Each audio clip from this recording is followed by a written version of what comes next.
नमस्कार दोस्तों, welcome back to the bull run stocks. फिर से स्टॉक ऑफ द वीक के एक वीडियो में आपका स्वागत है। एक बार फिर दो ऐसे स्टॉक्स जहां पे कुछ मोमेंटम दिख सकता है, कुछ तैयारियां हो सकती है, उनके ऊपर डिस्कशन।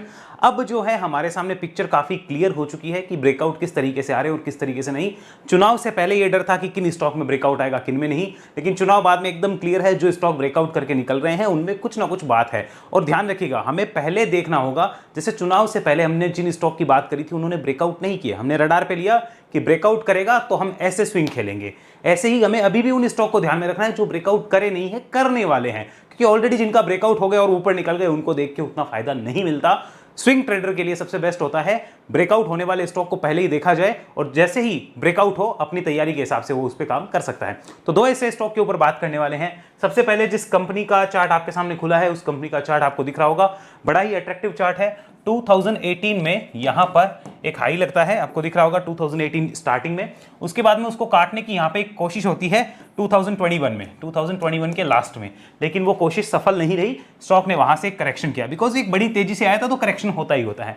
अब जो है स्टॉक ने वापस यहां से इस करेक्शन के बाद एक अटेम्प्ट करने की कोशिश कर रहा है, जिसमें स्टॉक 425, देखिए 425 के ऊपर भी अगर सस्टेन कर गया तो भी मैं मान सकता हूं कि इस स्टॉक में मूव शुरू हो जाएगा। एक्चुअल में अब कायदे से ब्रेकआउट देखा जाएगा वो 450 का देखा जाएगा, 445 450 का, लेकिन हम मान के चलते हैं 425 के ऊपर भी अगर ये सस्टेन करता है तो यहां से एक अच्छा मोमेंटम मिल सकता है, अच्छा गेन मिल सकता है। अगर इसके मंथली चार्ट को आप देखेंगे ध्यान से, so this will be treated as 6-7 years long breakout. हमें ये ध्यान रखना होगा 6 से 7 साल बाद का एक ब्रेकआउट हो जाएगा, बहुत बड़ा ब्रेकआउट होगा, छोटा मोटा ब्रेकआउट नहीं होगा। तो इसको डेफिनेटली हमें अपने रडार पे रखना ही चाहिए। और जिस टाइप से इसकी फॉर्मेशंस है, आप नीचे से ध्यान से देखिए, स्टॉक फॉर्मेशंस बना के ब्रेकआउट कर रहा है, कंसोलिडेशन, ब्रेकआउट, कंसोलिडेशन, फिर ब्रेकआउट के अटेम्प्ट हो सकते हैं। तो जिस हिसाब से निकल रहा है ये बुलिश मोमेंटम को कंटिन्यू करने वाले पैटर्न बना रहा है। तो मंथली चार्ट यहाँ पे अट्रैक्टिव लगता है। कन्वर्ट करते हैं वीकली चार्ट पे, वीकली देख के भी आपको पिक्चर बहुत क्लियर मिलेगी। Look at this, this is the weekly chart. यहां पर आप ध्यान से देखिए इसको,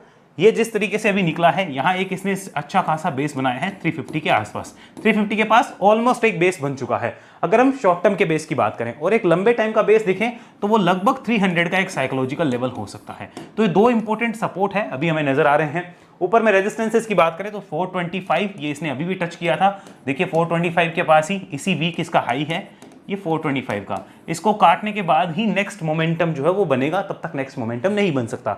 इसको ही एक बार कन्वर्ट करके देखते हैं डेली चार्ट पे, पिक्चर और क्लियर होगी। फिर इस कंपनी का नाम आपको शेयर करूंगा मैं। ये डेली चार्ट है, अब ध्यान से इसको देखने की कोशिश करिए। जिस टाइप से ये निकला है, निकलने के बाद एक कंसोलिडेशन, कंसोलिडेशन के बाद ब्रेकआउट और ये रीटेस्टिंग करके अब इस हाई को काटता है तो नई तेजी की शुरुआत होगी। लेकिन हमें इतना पता चल गया अभी ये स्टॉक जो है कुछ करने वाला है आने वाले समय में। तो ध्यान से देखिए, पहले इस कंपनी के नाम की बात करते हैं। ये मंथली चार्ट कन्वर्ट किया, कंपनी का नाम मैं आपको बता देता हूं, कंपनी का नाम है असाही सोंगवन। ये असाही सोंगवन जो है इसको आप अपने रडार पे रख सकते हैं, अपने एडवाइजर से कंसल्ट करना बिल्कुल ना भूलें। अब इस कंपनी का चार्ट ध्यान से देखिएगा, यहां पर आपको समझ में आ गया कि स्टॉक जो है एक बड़े ब्रेकआउट के लिए तैयार है। मेरे लिए वो ब्रेकआउट 425 के ऊपर भी आता है तो मैं तो उसको ब्रेकआउट मान लूंगा।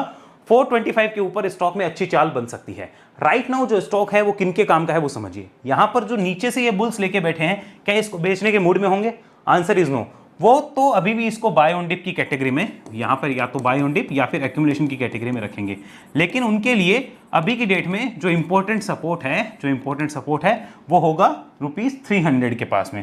कितना होगा? 300 के पास में ये इंपॉर्टेंट सपोर्ट होगा। यानी आने वाले समय में अगर उनको कोई डिप मिलती है तो 300 इंपॉर्टेंट सपोर्ट रहने वाला है उनके लिए, और आने वाले लगभग 6 to 12 मंथ वो इस कंपनी में अच्छा प्रॉफिट गेन करने की कोशिश करेंगे। हम उनकी बात कर रहे हैं जो नीचे से लेके बैठे हैं। अब बात करते हैं यहाँ पे कोई फ्रेश लेना चाहता है तो देखिए, फ्रेश लेने वाली दो कैटेगरी है। एक तो वो जो अभी बाय ऑन डिप एक्यूमुलेट करना चाहती है, उनके लिए सेम चीज रहेगी 300 इंपॉर्टेंट, और 6 to 12 मंथ अगर वेट करते हैं तो अच्छे लेवल्स, उन लेवल्स की भी हम बात करेंगे। हालांकि स्विंग के लेवल्स क्या होंगे, उनके लिए हमें 425 के ऊपर क्या चाहिए? क्लोज चाहिए। क्या चाहिए? 425 के ऊपर क्लोज चाहिए। सस्टेन भी कर गया तो भी काम हो जाएगा। एक बार 425 के ऊपर निकल जाता है तो फिर स्टॉक के लिए एक अच्छे गेट खुलने शुरू हो जाएंगे। अगर स्टॉक 425 के ऊपर निकलता है तो इसमें एक ब्रेकआउट भी हम मान लेंगे और उसके बाद अच्छा निकलेगा। यानी जो स्विंग खेलना चाहते हैं प्रॉपर ब्रेकआउट के साथ, यानी ब्रेकआउट स्विंग जो खेलना चाहते हैं, उनको तब देखना है जब स्टॉक 425 के ऊपर क्लोज हो। बट प्रिपरेशन अभी करनी पड़ेगी। ये क्लोज होकर ऊपर निकल जाएगा, फिर सोचते रहेंगे अब क्या करना चाहिए, कुछ नहीं करना चाहिए, अब हो गया काम, फिर कोई मतलब नहीं है। पहले प्रिपरेशन करनी होती है कि 425 के ऊपर निकलेगा तो हमारी स्ट्रेटेजी क्या रहने वाली है। अगर स्टॉक 425 के ऊपर निकलता है तो ₹370 मेरा सपोर्ट हो जाएगा, 370 मेरा सपोर्ट होगा, ध्यान से नोट डाउन कर लीजिए, 370 मेरा सपोर्ट होगा और 425 के ऊपर निकलने के बाद में 460, 500, 545 प्लस ये इंपॉर्टेंट जो रेजिस्टेंस है वो टच करता हुआ ये स्टॉक दिख सकता है। ब्रेकआउट के 2 से 4 महीने में ये लेवल्स कैसे पॉसिबल है? ये पॉसिबल है ब्रेकआउट के 2 से 4 महीने में। ब्रेकआउट के बाद अभी नहीं हुआ है ब्रेकआउट, अभी कोई ले रहा है तो उसका व्यू लंबा होना चाहिए और 300 इंपॉर्टेंट सपोर्ट होना चाहिए इस चार्ट के अकॉर्डिंग, क्योंकि अभी कोई डिप मिलती है तो ये definitely buy on dip type chart है। और ऐसे स्टॉक जो 6-6, 7-7 साल बाद एक बार ब्रेकआउट करके निकलते हैं उनमें 6-12 महीने बैठा जाए तो 10 में से 9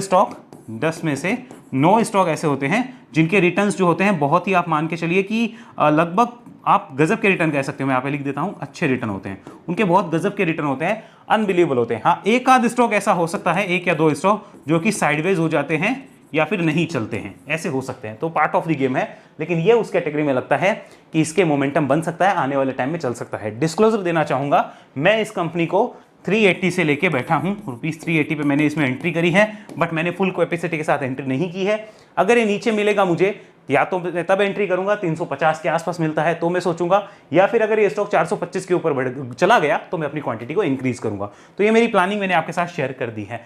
ये था हमारा पहला स्टॉक ऑफ द वीक जिसका नाम था असाही संगवन। और ध्यान रखिएगा, प्रिपरेशन पहले होती है ब्रेकआउट के बाद कुछ नहीं मिलेगा, वो निकल गया फिर मिलना मुश्किल होता है। आगे next stock of the week पे बात करते हैं।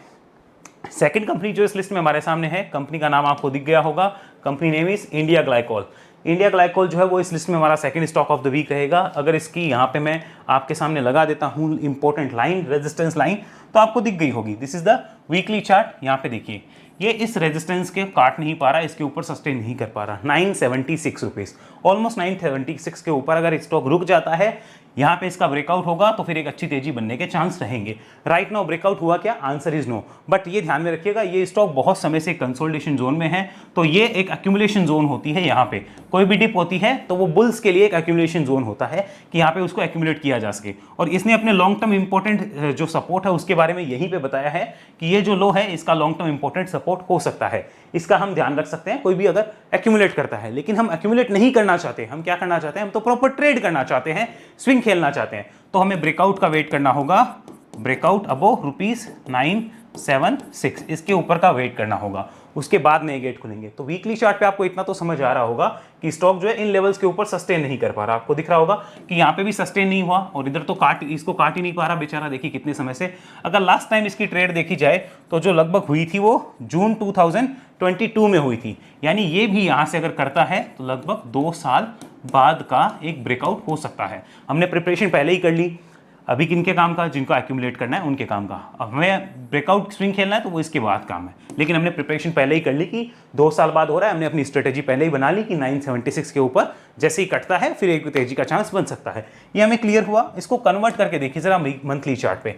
अब इस मंथली चार्ट पे भी आपको कैंडल्स देख के ही आइडिया लग जाएगा कि देखिए कितनी कैंडल्स है जो इस लेवल को रेस्पेक्ट दे रही है। आपको लगातार दिख जाएगी वो कैंडल्स कि कितनी कैंडल्स है। यानी कि अब इस हाई के ऊपर निकलना स्टॉक के लिए स्विंग बनाने वाला होगा कि नहीं होगा, आप खुद सोचिए, विचार करिए, आपको आंसर मिल जाएगा। तो यहां से इसके ऊपर एक स्विंग बनेगा, फिलहाल कोई स्विंग नहीं है। अब इसको कन्वर्ट कर लेते हैं एक बार डेली चार्ट पे। तीनों तरीके से हमें चार्ट का एनालिसिस करना है। अब अगर डेली चार्ट पे आप देखेंगे, ये पिक्चर आप देखिए, तो ये सीधा यहाँ से निकल के ऐसा है, एक शार्प रिकवरी हुई है। इस रिकवरी के बाद स्टॉक देखिए, हो सकता है यहाँ पे कुछ दिन साइडवेज हो या फिर करेक्शन करके इस टाइप से कुछ करे। तो हमें अभी फिलहाल स्विंग के लिए इसको इस पॉइंट पे नहीं देखना है, ये ध्यान में रखिएगा। स्विंग के लिए प्रॉपर हम तब देखते हैं जब ऐसे ऐसे करके इसका ब्रेकआउट करे और उसके बाद हम स्विंग के लिए देखेंगे। अभी फिलहाल स्विंग के लिए देखने लायक नहीं है। अभी उनके काम का है जो बाय ऑन डिप करना चाहते हैं, एक्यूमुलेट करना चाहते हैं, उनको कोई प्रॉब्लम नहीं है। With this low 680 rupees as important long term stop loss, ये उनके काम का है, हमारे स्विंग वालों के काम का अभी फिलहाल नहीं है। बट प्रिपरेशन पहले करनी होगी। अब इसी को हम वीकली पे कन्वर्ट करते हैं। ध्यान से देखिए, this is the weekly chart, ध्यान से समझिए। 976 के ऊपर हम लिख लेते हैं, 976 के अबो स्विंग बनेगा, हमने लिख लिया। कब बनेगा भाई? 976 के ऊपर बनेगा। क्या अभी बन रहा है? आंसर इज नो, अभी तो फिलहाल नहीं बन रहा। अच्छा, 976 के ऊपर बनता है तो कहाँ जा सकता है? देखिए, सबसे पहला जो रेजिस्टेंस यहाँ पे होगा वो मैं आपके सामने लगा देता हूँ, लगभग 1060 के लगभग आता है, 1060 के लगभग। सेकंड जो आता है वो लगभग 1140 और लेस जो आएगा वो 1230 के आसपास। ये 3 इंपॉर्टेंट रेजिस्टेंस जो है वो खुल जाएंगे। कब? अबव 976। अब हमें अभी से नोट करके रखना पड़ेगा। अब ये इस महीने ब्रेकआउट करे या अगले महीने करे या इस हफ्ते करता है अगले हफ्ते करता है, वो हमें नहीं पता। पहले से प्रिपरेशन कर ली, अब इसको अपनी नोटबुक में लिख लिया या अपनी एक्सेल फाइल में लिख लिया। जैसे ही ये स्टॉक 976 काटे, हमें अलर्ट लगा के रखना है सिस्टम में, 976 काटेगा, हम देखेंगे चार्ट को कि भाई हमारे हिसाब से जा रहा है तो हम ट्रेड प्लेस करते हैं, वरना नहीं करते, अपने एडवाइजर से पूछ के, ऑब्वियसली ये ध्यान रखिएगा, है ना। तो ये सारी चीज होने वाली है 976 के ऊपर। तो अभी की डेट में अगर हम बात करें तो आज की डेट में तो खाली एक्यूमुलेशन वालों काम, तो 976 के ऊपर जाता है तो इंपॉर्टेंट सपोर्ट क्या होगा, चलिए आइए उस इंपॉर्टेंट सपोर्ट को मैं यहाँ पे लिखना चाहूंगा। जस्ट अ सेकेंड, यहाँ से ये इंपॉर्टेंट सपोर्ट हो जाएगा ₹855, ये हो जाएगा हमारा सपोर्ट। मैं यहाँ पे लिख देता हूँ सपोर्ट 976 के ऊपर 855, 860 मान लीजिए आप, ये सपोर्ट होगा। 1060, 1140, 1230, ये इंपॉर्टेंट रेजिस्टेंसेस जो है वो हमारे सामने रहेंगे आने वाले समय के। ये हमने पहले ही लिख लिए, पहले ही नोट डाउन कर लिए, ये सारे हमने अपने हिसाब से रख लिए। अब जैसे स्टॉक 976 को काटे, हमारे पास अलर्ट लगा होना चाहिए, तब हम सोचेंगे, वरना तभी तक हमें स्विंग के लिए नहीं सोचना। और बाकी जो एक्यूमुलेशन वाले हैं वो अपने हिसाब से डेफिनेटली यहाँ पे देख रहे होंगे। हमने मेंटलिटी क्लियर कर ली पहले ही। आई होप आपको समझ आया होगा। किसी तरह का कोई डाउट हो कमेंट बॉक्स में आप बता सकते हैं, और आपके हिसाब से कौन से ऐसे स्टॉक्स है जो अभी ब्रेकआउट कर रहे हैं या कर सकते हैं, उनका नाम भी आप कमेंट बॉक्स में लिख सकते हैं। ऐसी एनालिसिस सीखने के लिए आप वेव एनालिसिस में आइए। वेव एनालिसिस एक ट्रेनिंग प्रोग्राम है जहां पे एक समय में एक ही इंसान मेरे साथ सीखता है। अगर आप सीखना चाहते हैं तो उसके लिए आपको इस नंबर पर संपर्क करना होगा। फीस रहती है 44,000, एक समय में एक ही इंसान सीखेगा, इस बात का विशेष ध्यान रखिएगा। बाकी अन्य किसी जानकारी के लिए इस नंबर पे आप व्हाट्सअप करके डिटेल मंगवा सकते हैं। साथ में अगर आप हमारे लिंक से अकाउंट खुलाना चाहते हैं ज़रूरत एंजल आप स्टॉक्स में, तो भी अकाउंट खुला सकते हैं। लिंक में अकाउंट खुलाने के लिए आपको डिस्क्रिप्शन देखना पड़ेगा, डिस्क्रिप्शन में आपको लिंक मिल जाएगा। चैनल के ज्वाइन बटन पे क्लिक करके भी आप हमारे साथ कनेक्ट हो सकते हैं। ज्वाइन बटन पे क्लिक करके आप डायमंड या एसटीपी जो भी मेंबरशिप लेना चाहें एज पर योर रिक्वायरमेंट आप ले सकते हैं और हमारे साथ कनेक्ट हो सकते हैं। अगले वीडियो मिलेंगे, तब तक के लिए धन्यवाद। जय हिंद, जय भारत।